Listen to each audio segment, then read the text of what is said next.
Howie, alam mo naman na nung 2013, medyo naparami yung mga bundok na inakyat namin. Para may panata ka sa taong ito. Well, actually, kasi this is my 20th year of climbing. Congratulations. 1993 ako nagsimulang mag-mountain climbing. So, on my 20th year, umakyat kami sa 3 bundok. So, Mount Fuji, Mount Olympus, at syempre mga kapuso, Mount Apo sa Mindanao. So, yan po yung mapapanood ninyo kasi makalipas po ng 14 na taon, kasama ang aking grupo mula sa Eyewitness, 2 professional mountain guide at 3 local porters. Tinahak namin yung mapanganib na daan patungo sa tuktok ng Mount Apo, ang pinakamataas po na bundok sa Pilipinas.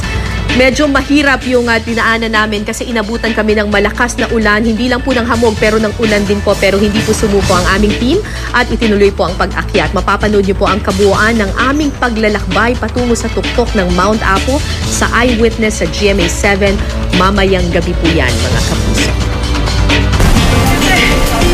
Welcome to Mount Apo!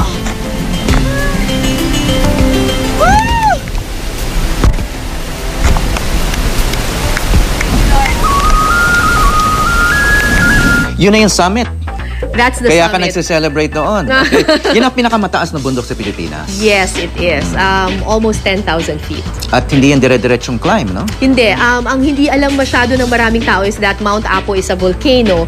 And kailangan mong dumaan sa volcanic part ng Apo. So may sulfur vents pa. Active volcano. Yes, it is. So may halo-halo siya. May hamog, may ulan, may fog, at may mabahong sulfur vents. So masakit sa mata.